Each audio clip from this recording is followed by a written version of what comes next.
Imagine 50,000 men lying in complete darkness on foreign soil, with no walls around them, no fortress behind them, and no city to retreat to. Just open land that, only hours earlier, belonged to their enemies. And yet every single one of those men slept. Not lightly, not nervously, but deeply, because they knew something their enemies didn't.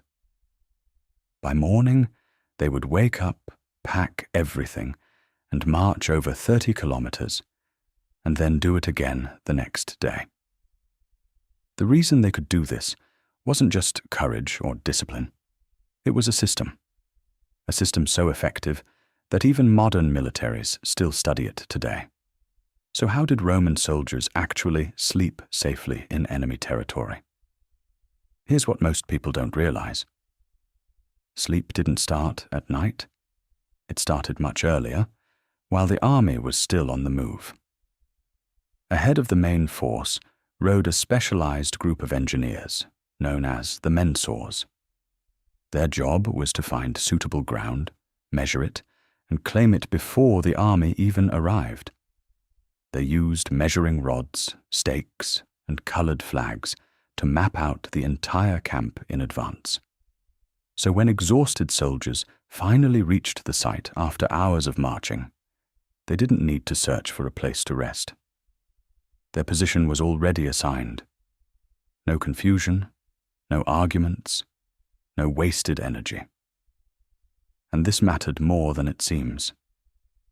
After walking 30 kilometers while carrying heavy equipment, a soldier is not in a state to make decisions. Fatigue destroys judgment.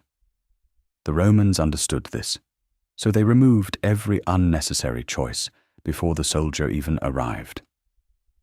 The camp itself, known as the castra, was never improvised. It followed the same layout every single time. A perfect rectangle, always oriented the same way, with the same internal roads and structure. Two main roads divided it, the Via Principalis running east to west, and the Via Praetoria running north to south. Every unit knew exactly where it belonged relative to these roads. The command tent was always at the center. Cavalry units were positioned on the flanks. Auxiliaries were placed along the outer edges. This consistency allowed soldiers to navigate the camp even in complete darkness. After a full day of marching, they could find their tent without thinking, without hesitation. The camp wasn't just a place. It was a habit, and habits work even when the mind is exhausted. But before anyone could sleep, the camp had to become something else entirely, a fortress. And this part was not optional. The entire army would immediately begin building defenses around itself. First, they dug a ditch around the perimeter, roughly 3 meters wide and 2 meters deep. The earth from that ditch was then piled inward to form a raised embankment. On top of that embankment, they placed sharpened wooden stakes, known as pila muralia. Every soldier carried these stakes as part of their standard equipment. And the most remarkable part is how fast this was done. An army that had already marched all day would complete a fully fortified perimeter in under 3 hours. This wasn't an extraordinary effort. It was routine. It happened every single evening, no matter the terrain or conditions. Enemies expecting to attack a tired and vulnerable army would instead find a fully fortified position waiting for them. Inside this fortified camp, life revolved around a small group called the contubernium. This was the basic unit of the Roman army, consisting of 8 men who shared a single tent. These soldiers ate together, marched together, fought together, and slept together for years. In many ways, they were more like a family than just fellow soldiers. The tent they shared, known as the papilio, was made from the hides of 10 calves. The leather was stitched together with waterproof seams and treated with fat to prevent decay.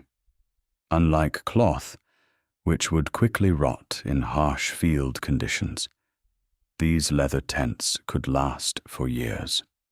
They were heavy, but durability mattered more than comfort. Inside the tent, space was divided into two sections. The front was used for storing weapons and equipment. The back was where the men slept, on simple straw bedding laid directly on the ground. And their weapons were always placed near the entrance. If an alarm sounded in the middle of the night, a soldier could grab his shield and weapon instantly and be ready to fight within seconds. Of course, sleep was never completely unguarded. The Romans organized the night into 4 shifts, known as vigiliae, each lasting about 3 hours. Soldiers rotated through guard duty, ensuring that the camp was always protected. The perimeter was constantly watched, the gates were guarded, and no movement went unnoticed. Communication was handled through small wooden tablets called tesserae, which carried the password for the night. These were passed from post to post, ensuring that every guard knew the correct code.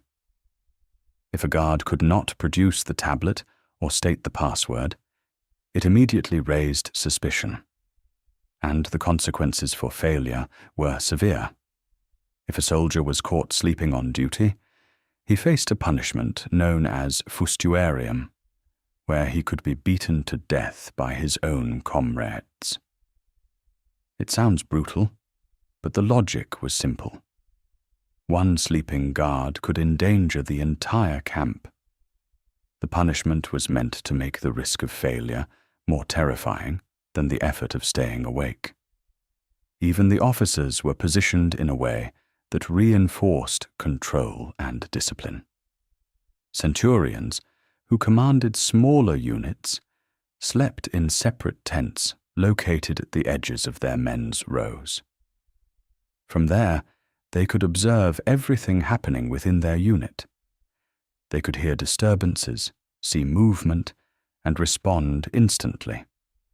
They carried a staff known as the vitis and were allowed to enforce discipline directly if needed.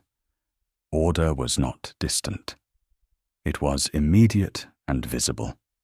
At the center of the camp stood the praetorium, the command tent of the general. A lamp burned there throughout the night, surrounded by guards.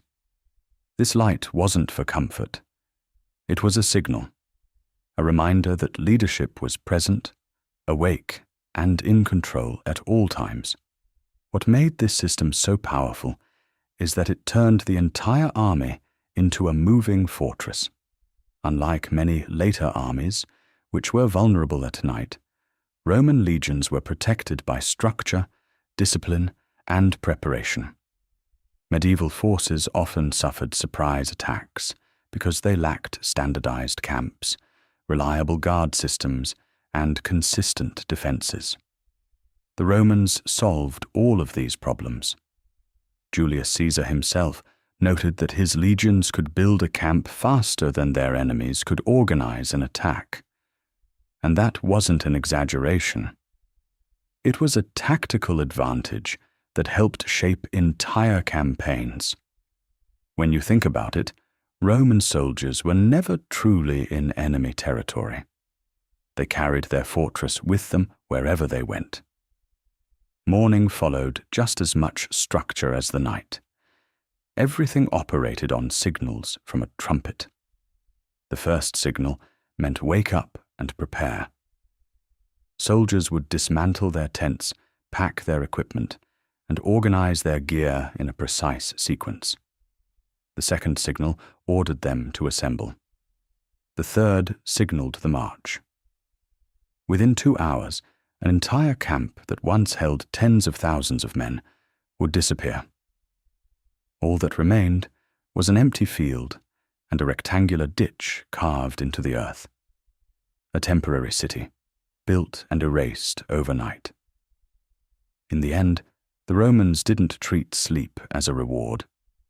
They treated it as a resource, something to be engineered, protected, and optimized. Because a well-rested soldier is not just more comfortable. He is faster, sharper, and more effective in battle. Every hour of quality rest made the army stronger the next day. And that is why, night after night, in enemy territory, 50,000 men could close their eyes and sleep without fear. In the next video, we'll take a closer look at what these same soldiers ate, and why Roman military nutrition was just as carefully designed as everything else.